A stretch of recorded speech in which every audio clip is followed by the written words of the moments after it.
اور نظریاتی سطح پر ایسا چیلنج ملا ہے جو صرف معاشی طاقت تک محدود نہیں بلکہ عالمی حکمرانی، بین الاقوامی قانون، سفارتکاری، ترقی اور طاقت کی تقسیم کے پورے تصور کو نئے سرے سے متعین کرنے کی کوشش کر رہا ہے۔ بظاہر بیجنگ کی جانب سے جاری ہونے والی ایک اور طویل پالیسی دستاویز کو نظر انداز کرنا آسان ہو سکتا ہے، لیکن اس وائٹ پیپر کی اہمیت اس میں کسی انقلابی یا غیر معمولی نئے نظریے کی موجودگی میں نہیں بلکہ اس حقیقت میں ہے کہ اس نے چین کے دیرینہ سفارتی تصورات کو ایک مربوط اور منظم ویژن کی صورت میں یکجا کر دیا ہے، جس کا مقصد عالمی حکمرانی کے ڈھانچے کو از سر نو تشکیل دینا ہے۔ اس دستاویز میں ترقی، سلامتی، ثقافت، ٹیکنالوجی اور بین الاقوامی ادارہ جاتی اصلاحات کو ایک ہی فکری اور نظریاتی فریم ورک کے تحت مربوط کیا گیا ہے۔ اس وائٹ پیپر کی بنیاد 3 باہم مربوط تصورات پر قائم ہے۔ پہلا یہ کہ دنیا کو حقیقی معنوں میں ایک ملٹی پولر گلوبل سسٹم کی طرف بڑھنا چاہیے۔ دوسرا یہ کہ اقوام متحدہ کو بین الاقوامی حکمرانی کا مرکزی ادارہ برقرار رہنا چاہیے۔ اور تیسرا یہ کہ عالمی جنوب یعنی گلوبل ساؤتھ کو عالمی قوانین، اصولوں اور ترجیحات کے تعین میں زیادہ مؤثر اور فیصلہ کن کردار ملنا چاہیے۔ یہ تصورات موجودہ بین الاقوامی نظام میں طاقت کی نئی تقسیم کا واضح مطالبہ کرتے ہیں۔ تاہم یہ دستاویز ایک نمایاں تضاد کو بھی بے نقاب کرتی ہے۔ اگرچہ چین خود کو عالمی حکمرانی میں اصلاحات کا علم بردار اور ملٹی پولر سسٹم یعنی ملٹی لیٹرلزم کا محافظ قرار دیتا جا رہا ہے، لیکن وہ اب بھی عالمی قیادت سے تاریخی طور پر وابستہ مالی ذمہ داریوں اور وسائل کی فراہمی کے معاملے میں خاطر خواہ عزم دکھانے سے گریزاں نظر آتا ہے۔ اس وائٹ پیپر کی اشاعت کا وقت بھی محض اتفاق نہیں، یہ ایسے مرحلے پر سامنے آیا ہے جب واشنگٹن گلوبل قیادت کی ذمہ داریوں کو اٹھانے کے لیے پہلے کی نسبت کم آمادہ دکھائی دیتی ہے۔ اگرچہ امریکہ اب بھی دنیا کی سب سے طاقتور ریاست ہے، لیکن داخلی سیاسی تقسیم، ٹرمپ انتظامیہ کی بین الاقوامی قانون سے بظاہر بے اعتنائی اور خارجہ پالیسی میں اس کے غیر مستقل اور غیر متوقع طرز عمل نے عالمی نظام کی امریکی سرپرستی کے مستقبل کے بارے میں سنجیدہ سوالات پیدا کرتی ہیں۔ چین بظاہر اس صورتحال کو ایک اہم موقع کے طور پر دیکھ رہا ہے۔ وائٹ پیپر میں بار بار بیجنگ کو یک طرفہ اقدامات اور طاقت کی سیاست کے مقابلے میں اقوام متحدہ پر مبنی عالمی نظام کا محافظ قرار دیا گیا ہے۔ ماضی کی ان ابھرتی ہوئی طاقتوں کے برعکس جنہوں نے موجودہ عالمی اداروں کو بدلنے یا ختم کرنے کی کوشش کی تھی، چین اس بات پر زور دیتا ہے کہ اقوام متحدہ آج بھی عالمی حکمرانی کے لیے ناگزیر ادارہ ہے۔ اس کا بنیادی پیغام یہ ہے کہ عالمی نظام حکمرانی کو منہدم کرنے کے بجائے اسے زیادہ متوازن، منصفانہ اور نمائندہ بنایا جانا چاہیے۔ یہ امتیاز نہایت اہم ہے۔ بیجنگ اقوام متحدہ کے متبادل کسی نئے ادارے کی تجویز نہیں پیش کر رہا، بلکہ اس کی کوشش یہ ہے کہ موجودہ بین الاقوامی نظام کو اس انداز میں از سر نو تشکیل دیا جائے جو موجودہ عالمی طاقت کے حقائق کی بہتر عکاسی کر سکے۔ چین کے نزدیک 1945 کے بعد قائم ہونے والا عالمی نظام آج کی دنیا کی نمائندگی نہیں کرتا، جہاں ترقی پذیر ممالک نہ صرف عالمی آبادی کی اکثریت پر مشتمل ہیں بلکہ عالمی معیشت میں بھی ان کا حصہ مسلسل بڑھ رہا ہے۔ اس نئی طاقت کی تقسیم سے سب سے زیادہ فائدہ عالمی جنوب یعنی گلوبل ساؤتھ کے ممالک کو پہنچے گا۔ پوری دستاویز میں چین خود کو اس وسیع عالمی حلقے کا نہ صرف ایک رکن بلکہ اس کا نمائندہ بھی پیش کرتا ہے۔ بین الاقوامی اداروں میں ترقی پذیر ممالک کی زیادہ مؤثر نمائندگی اور عالمی فیصلوں کے عمل میں ان کی فعال شرکت کے مطالبات اس وائٹ پیپر کا نمایاں حصہ ہیں۔ اگرچہ ماضی میں عالمی جنوب کے باہمی تعاون کا مرکز زیادہ تر اقتصادی ترقی رہا ہے، لیکن اس دستاویز میں چین اس تعاون کا دائرہ وسیع کرتے ہوئے اسے عالمی سیاست کے دیگر اہم شعبوں خصوصاً سیکیورٹی اور ٹیکنالوجی تک پھیلانے کی کوشش کرتا ہے۔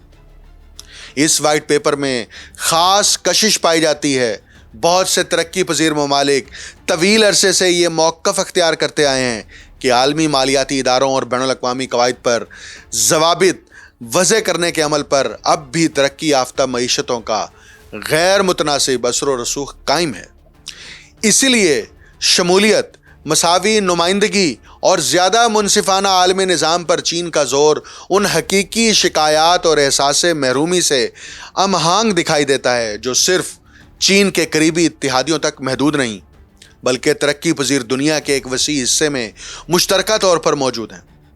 لیکن عالمی معاملات میں قیادت صرف نظریات، بیانات یا خوبصورت دعووں سے حاصل نہیں ہوتی بلکہ اس کے لیے بڑے مالی وسائل اور عملی اقدامات بھی ضروری ہوتے ہیں۔ تاریخ گواہ ہے کہ جس بھی ملک نے عالمی نظام کی قیادت کی اسے اس کی بھاری قیمت ادا کرنا پڑی۔ دوسری عالمی جنگ کے بعد امریکہ نے مارشل پلان کے ذریعے یورپ کی تعمیر نو کے لیے اربوں ڈالر خرچ کیے، بین الاقوامی اداروں کی مالی مدد کی، مختلف ممالک کی سلامتی کی ذمہ داریاں سنبھالی اور دنیا کو کئی مشترکہ سہولیات فراہم کی۔ امریکہ کی اس لیڈرشپ کو کوئی اچھا سمجھے یا برا، لیکن یہ حقیقت ہے کہ اس کے پیچھے بہت بڑے مالی وسائل اور سرمایہ کاری موجود تھی۔ اس کے برعکس چین کے اس وائٹ پیپر میں مالی ذمہ داریوں کے بارے میں زیادہ واضح بات نہیں کی گئی۔ دستاویز میں اصولوں، تعاون اور عالمی اداروں میں اصلاحات پر تو تفصیل سے بات کی گئی ہے، لیکن ان مقاصد کو عملی شکل دینے کے لیے کسی بڑے نئے مالی منصوبے یا سرمایہ کاری کا اعلان نہیں کیا گیا۔ یہ اس لیے بھی اہم ہے کیونکہ خود چین اس وقت معاشی چیلنجز کا سامنا کر رہا ہے۔ اس کی معاشی ترقی کی رفتار پہلے کے مقابلے میں سست ہوئی ہے، جبکہ ملک کے اندر جدید ٹیکنالوجی میں برتری حاصل کرنے پر بھی بڑے پیمانے پر سرمایہ خرچ کیا جا رہا ہے۔ اسی وجہ سے بیجنگ اب بیرون ملک مہنگے منصوبوں پر پہلے جیسا خرچ کرنے کے لیے زیادہ تیار نظر نہیں آتا۔ بیلٹ اینڈ روڈ انیشیٹو کے تحت حکومت کی جانب سے بڑے پیمانے پر سرمایہ کاری کا دور تقریباً ختم ہو چکا ہے اور اب اس کی جگہ زیادہ محتاط حکمت عملی نے لے لی ہے، جس میں کم تعداد مگر زیادہ منتخب اور محدود منصوبوں پر توجہ دی جا رہی۔ اس کے نتیجے میں ایسا محسوس ہوتا ہے کہ چین اس وقت اپنی بڑی عالمی خواہشات اور عملی احتیاط کے درمیان توازن قائم کرنے کی کوشش کر رہا ہے۔ امریکہ کے عالمی کردار میں کمی آنے سے جو سفارتی خلا پیدا ہوا ہے، چین اسے مسلسل پر کر رہا ہے، چاہے یہ اس کی اپنی حکمت عملی کا حصہ ہو یا حالات نے اسے یہ موقع فراہم کیا ہو، لیکن اب تک چین اس قیمت کو ادا کرنے کے لیے تیار دکھائی نہیں دیتا جو ماضی میں عالمی بالادستی کی قیادت کے ساتھ جڑی رہی ہے۔ ممکن ہے کہ چین کی یہی حکمت عملی ہو۔ چینی پالیسی ساز طویل عرصے سے یہ موقف اختیار کرتے آئے ہیں کہ چین دنیا پر بالادستی قائم کرنا نہیں چاہتا، اس لیے اس سے یہ توقع بھی نہیں کی جانی چاہیے کہ وہ وہی بھاری ذمہ داریاں اٹھائے جو کبھی امریکہ نے سنبھالی تھی۔ اس لیے شاید اس وائٹ پیپر کا جائزہ ماضی کی امریکی قیادت کے معیار پر نہیں لینا چاہیے۔ چین نہ تو مارشل پلان 2 پیش کر رہا ہے اور نہ ہی وہ اربوں ڈالر خرچ کر کے یا دنیا بھر کی سیکیورٹی کی غیر محدود گارنٹیز دے کر عالمی نظام کی مالی ذمہ داری اٹھانے کی پیشکش کر رہا ہے۔ اس کے بجائے چین ایک مختلف انداز سے اپنا عالمی اثر و رسوخ بڑھانا چاہتا ہے، جس کی بنیاد اس کے اپنے ترقیاتی تجربے اور موجودہ بین الاقوامی اداروں میں حاصل قانونی اور سفارتی حیثیت پر قائم ہے۔ اگر اس زاویے سے دیکھا جائے تو یہ وائٹ پیپر مالی برتری یا معاشی بالادستی حاصل کرنے کی کوشش سے زیادہ ایک نئے عالمی نظریے کو فروغ دینے کی کوشش معلوم ہوتا ہے۔ چین چاہتا ہے کہ دنیا خود مختاری، ترقی، سلامتی اور عالمی معاملات میں اختیارات کی تقسیم جیسے بنیادی تصورات کو ایک نئے انداز سے سمجھے۔ اس کا مقصد ضروری نہیں کہ امریکہ کی جگہ لے کر دنیا کو مالی وسائل اور دیگر عالمی سہولتیں فراہم کرنے والا سب سے بڑا ملک بن جائے، بلکہ وہ ان اصولوں کو تبدیل کرنا چاہتا ہے جن کی بنیاد پر یہ وسائل، اختیارات اور عالمی سہولتیں تقسیم اور منظم کی جاتی ہیں۔ ملٹی پولر دنیا، اقوام متحدہ کے مرکزی کردار اور عالمی جنوب یعنی گلوبل ساؤتھ کی مؤثر آواز پر بار بار زور دینا دراصل چین کی اس کوشش کا اظہار ہے کہ وہ بین الاقوامی نظام کے لیے ایک نئی سیاسی لغت اور نیا فکری بیانیہ تشکیل دے۔ ایسا عالمی نظم جس میں چین ایک نمایاں اور قائدانہ سفارتی کردار کا حامل ہو۔ اس حکمت عملی کی کامیابی صرف اس کے نظریات کی کشش پر منحصر نہیں ہوگی، عالمی سطح پر فکری اور اخلاقی قیادت یعنی نارمیٹو لیڈرشپ کے لیے اعتماد اور ساکھ بنیادی شرط ہوتے ہیں، اور یہ ساکھ صرف بیانات سے نہیں بلکہ ٹھوس عملی اقدامات، مالی وسائل اور حقیقی ذمہ داریوں سے قائم ہوتی ہے۔ یہ وائٹ پیپر واضح کرتا ہے کہ چین عالمی حکمرانی کے مستقبل کے بارے میں اپنا ویژن پیش کرنے میں پہلے سے کہیں زیادہ پر اعتماد ہو چکا ہے۔ البتہ ابھی یہ واضح نہیں کہ آیا بیجنگ اپنی بڑھتی ہوئی نظریاتی امنگوں کو عملی جامہ پہنانے کے لیے درکار معاشی طاقت، مالی وسائل اور اقتصادی سفارتکاری بروئے کار لانے کی خواہش اور صلاحیت بھی رکھتا ہے یا نہیں۔